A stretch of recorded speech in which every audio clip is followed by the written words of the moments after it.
5 steps. 5 step में आपको मैंने लास्ट वीडियो में बताया था कि हमारे पास 5 स्टेप में एटीपी क्या हो रहे हैं, कंज्यूम हो रहे हैं, तो उसको हम क्या बोलते हैं, एनर्जी यूटिलाइजेशन फेज। ठीक है, 2 एटीपी हमारे क्या होते हैं, यूटिलाइज हुए थे। अब जो हमारे 5 रिएक्शन जो बाकी बचे हैं, टोटल कितने रिएक्शन है, 10। 5 हो चुके हैं, 5 बाकी हैं। जो 5 रिएक्शन हमारे बचे हुए हैं, इन 5 रिएक्शन में आपको एटीपी क्या होगा, रिलीज होगा। क्या होगा बेटा, रिलीज। क्योंकि इन 5 रिएक्शन में आपके पास एटीपी रिलीज होगा। किसके थ्रू रिलीज होगा, इलेक्ट्रॉन ट्रांसपोर्ट चेन के थ्रू। किसके थ्रू रिलीज होगा बेटा, इलेक्ट्रॉन ट्रांसपोर्ट चेन से, जिसको हम क्या बोलते हैं, ऑक्सीडेटिव फॉस्फोराइलेशन। क्या बोलते हैं, ऑक्सीडेटिव फॉस्फोराइलेशन, जिसका हमने जिक्र अपनी प्रीवियस वीडियो में किया हुआ है। ठीक है, तो इसलिए ये 5 रिएक्शन को हम क्या बोलते हैं, पे ऑफ फेज। क्या बोलते हैं, पे ऑफ फेज। पे ऑफ फेज का मतलब ये 5 रिएक्शन में आपको एनर्जी क्या होगी, अब आपको वापस दी जाएगी। ठीक है ना, पहले 5 रिएक्शन क्या थे आपके, एनर्जी कंज्यूमिंग फेज। ये 5 रिएक्शन क्या हो गए आपके, पे ऑफ फेज। पे of phase energy giving phase, मतलब कि यहां पे आपकी एनर्जी क्या होगी बेटा, रिलीज होगी। यहां पे एनर्जी क्या होगी आपकी, टोटल रिलीज होगी। तो इसको हम क्या बोलते हैं, पे ऑफ फेज। सबसे पहला छठा रिएक्शन हमारा आता है बेटा, ये आपका जो यहां पे बना था ग्लिसरॉल्डिहाइड 3 फॉस्फेट।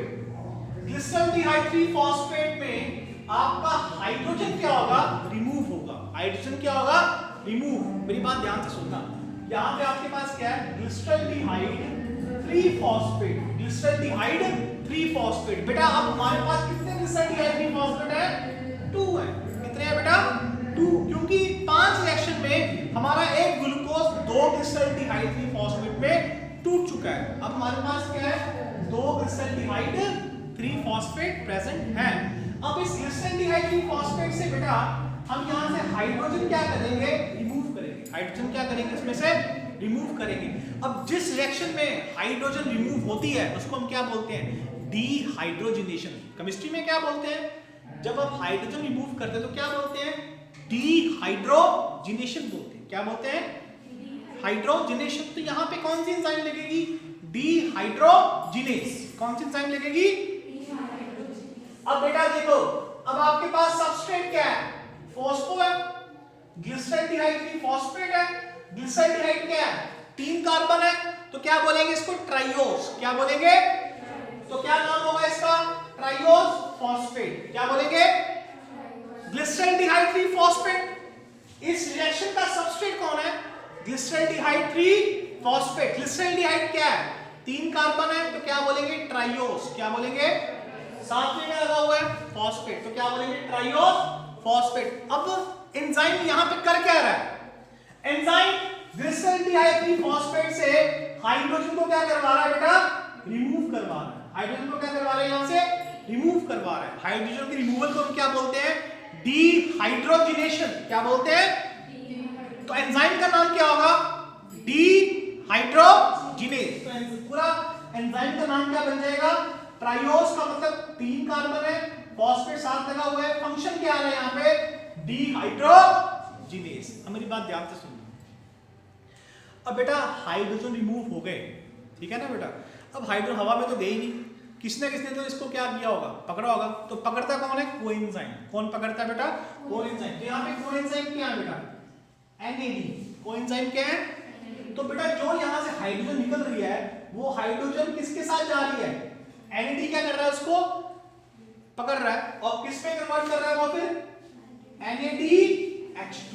किस में कन्वर्ट कर रहा है, NADH2। अब बेटा यहाँ पे एक ग्लिसरॉल्डिहाइड से एक NADH2 निकलेगा, पर यहाँ पे कितने ग्लिसरॉल्डिहाइड है, 2। कितने ग्लिसरॉल्डिहाइड है हमारे पास, 2। तो NADH2 कितने निकलेंगे बेटा, 2 निकलेंगे। कितने निकलेंगे, अब आपने हर चीज को 2 के साथ मल्टीप्लाई करना क्या कर देना है, शुरू कर देना है। क्योंकि हमारे पास यहाँ पे कितने ग्लिसरॉल्डिहाइड है, 2 है, तो इसका मतलब हर चीज को आप 2 से क्या करोगे, मल्टीप्लाई करोगे, है ना बेटा। तो यहाँ पे कितने NADH2 निकलेंगे बेटा, 2 निकलेंगे। अब बेटा NADH2 किसके पास जाएगा, इलेक्ट्रॉन ट्रांसपोर्ट चेन के पास जाएगा। क्या करेगा, इलेक्ट्रॉन ट्रांसपोर्ट चेन को बोलेगा कि मेरे हाइड्रोजन ले लो। क्या करेगा, वहां पे जाके हाइड्रोजन क्या कर देगा, रिलीज कर देगा। क्या कर देगा, हाइड्रोजन रिलीज। जब हम हाइड्रोजन रिलीज करते हैं हम क्या बोलते हैं, ऑक्सीडेशन। क्या बोलते हैं, अब वो हाइड्रोजन से फिर वापस क्या प्रोड्यूस करेगा, वो एटीपी प्रोड्यूस करेगा। क्या प्रोड्यूस करेगा, तो हम क्या बोलेंगे इसको, ऑक्सीडेटिव फॉस्फोराइलेशन। क्या बोलेंगे, ऑक्सीडेटिव फॉस्फोराइलेशन। और ये जो वापस आपका NAD होगा वो वापस किस में कन्वर्ट हो जाएगा फिर आपका, ये देखिए बेटा NADH2 किसके पास गया, इलेक्ट्रॉन ट्रांसपोर्ट चेन, वहां जाके अपने हाइड्रोजन क्या कर दिए, क्या कर दिए उसने, रिलीज कर दिए। इसको क्या बोलते हैं, ऑक्सीडेटिव। क्या बोलते हैं, अब जो हाइड्रोजन रिलीज किए उससे क्या प्रोड्यूस होगा आपका, तो क्या मतलब इसका, ऑक्सीडेटिव फॉस्फोराइलेशन। क्या बोलेंगे इसको, अब इससे आपका NAD वापस, इसमें आपका जो NAD वापस इस फॉर्म में आ गया, तो ये प्रोसेस आपका क्या होगा, चलता रहेगा। ये प्रोसेस, ये रिएक्शन होती रहेगी, NADH2 प्रोड्यूस होता रहेगा। NADH2 किसके पास जाएगा, वहां जाके अपने हाइड्रोजन क्या कर देगा, रिलीज कर देगा, वापस किसमें कन्वर्ट हो जाएगा, और जो हाइड्रोजन रिलीज हो वो क्या प्रोड्यूस करेगा आगे चल के, ATP। तो इसको क्या बोलते हैं, ATP। यहाँ पे किसके हेल्प से प्रोड्यूस हुए बेटा, ऑक्सीडेशन की हेल्प से। किसकी हेल्प से प्रोड्यूस हुए, तो इसको क्या बोलेंगे, ऑक्सीडेटिव फॉस्फोराइलेशन। क्या बोलेंगे, अब देखिए दो NADH थे बेटा, एक याद रखना, एक NADH2 बेटा 3 ATP देता है। कितने ATP देता है, तो यहाँ पे दो कितने देंगे बेटा, 6 ATP। कितने ATP प्रोड्यूस हो गए, 6 ATP यहाँ पे आपके पास प्रोड्यूस हो चुके हैं। यहाँ तक क्लियर। नेक्स्ट प्रोसेस, अब जब यहाँ से हाइड्रोजन रिमूव होगा तो क्या बनेगा आपके पास, 1,3-डिसफॉस्फोग्लिसरेट। क्या बनेगा, 1,3-डिसफॉस्फोग्लिसरेट। ठीक है बेटा। अब 1,3-डिसफॉस्फोग्लिसरेट में अब क्या होगा बेटा, ADP आएगा। क्या आएगा, इसका फॉस्फेट ADP को क्या होगा, ट्रांसफर होगा। इसका फॉस्फेट, इसके पास दो फॉस्फेट है ना बेटा, एक फॉस्फेट अपना ADP को क्या कर देगा, ये ट्रांसफर कर देगा। बेटा ग्रुप्स ट्रांसफर हो रहे हैं, कौन सी एंजाइम लगेगी यहाँ पे, काइनेस आ गया, काइनेस एंजाइम आ गया। सबस्ट्रेट क्या है यहाँ पे, फॉस्फोग्लिसरिक एसिड, ग्लिसरेट को बोल दो या फॉस्फोग्लिसरेट बोल दो, या फिर क्या बोल दो, फॉस्फोग्लिसरिक एसिड काइनेस। मेरी बात समझ लगी। अब आप देखिए आपका सबस्ट्रेट क्या है, फॉस्फोग्लिसरेट बोल दो आप यहाँ पे, क्या बोल दो, फॉस्फोग्लिसरेट। एंजाइम यहाँ पे ग्रुप क्या हो रहा है, ट्रांसफर हो रहा है, तो एंजाइम कौन सी लगेगी, काइनेस। तो क्या बोलेंगे इसको, फॉस्फोग्लिसरिक एसिड काइनेस। अब बेटा मेरी बात ध्यान देना, यहाँ पे ATP क्या हो रहा है, प्रोड्यूस हो रहा है। अब यहाँ पे ATP क्या इलेक्ट्रॉन ट्रांसपोर्ट चेन से प्रोड्यूस हो रहा है, नहीं, ये डायरेक्टली कहां से प्रोड्यूस हो रहा है बेटा, सबस्ट्रेट से। डायरेक्टली कहां से प्रोड्यूस हो रहा है, ये सबस्ट्रेट से। तो जो ये जो प्रोसेस होता है जिसमें आपका ATP डायरेक्टली सबस्ट्रेट से बनता है, इसको बोलते हैं सबस्ट्रेट लेवल फॉस्फोराइलेशन। क्या बोलते हैं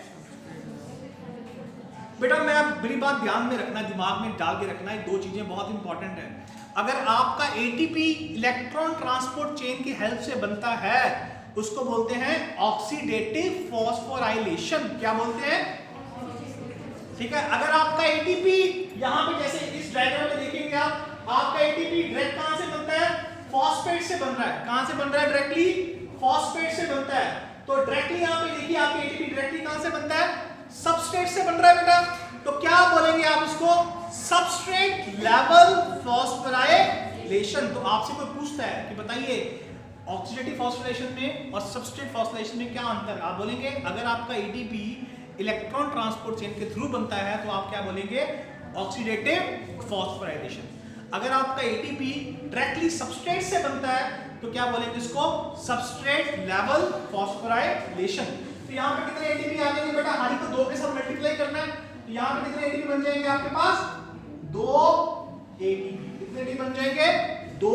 हर चीज को 2 के साथ क्या करना है, यहाँ पे मल्टीप्लाई करना है। ठीक है बेटा, हो गया। अब एक फॉस्फेट जब निकल गया तो किस ये जो कॉम्प्लेक्स इससे कन्वर्ट हो गया 3-फॉस्फोग्लिसरेट, क्योंकि इसमें से एक फॉस्फेट क्या हो चुका है, रिमूव हो गया। तो क्या बन गया, 3-फॉस्फोग्लिसरेट। अब बेटा 3-फॉस्फोग्लिसरेट से किसमें कन्वर्ट हो रहा है, देखो 2-फॉस्फोग्लिसरेट। तो ये क्या आपस में क्या है, आइसोमर्स क्या है ये आपस में, ठीक है। इसके लिए एंजाइम कौन सा होगा, ठीक है ना, आइसोमर्स है ये। 3 एक ग्रुप 3-फॉस्फो से कहां जा रहा है, 2-फॉस्फो में जा रहा है। इसको बोलेंगे फॉस्फोग्लिसरेट यूटेस। क्या बोलेंगे, सबस्ट्रेट कौन सा है, फॉस्फोग्लिसरेट। फंक्शन क्या हो रहा है यहाँ पे? आइसोमराइजेशन हो रही है। क्या हो रही है? तो इसको क्या बोलेंगे? फॉस्फोग्लिसरेट म्यूटेस। क्या बोलेंगे? ठीक है। उसके बाद 2 फॉस्फोग्लिसरेट बन चुका है। अब 2 फॉस्फोग्लिसरेट में से वाटर क्या होगा?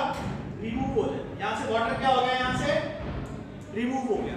जब वाटर रिमूव होगा तो यहाँ पे आपको एंजाइम याद रखनी पड़ेगी। यहाँ पे क्या बनेगा? इनोल बनेगा। इनोल, इसको बनेगा फॉस्फोइनोल पाइरुवेट। क्या बनेगा यहाँ पे?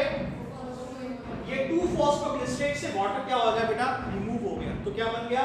Phosphoenol pyruvate. क्या बनेगा?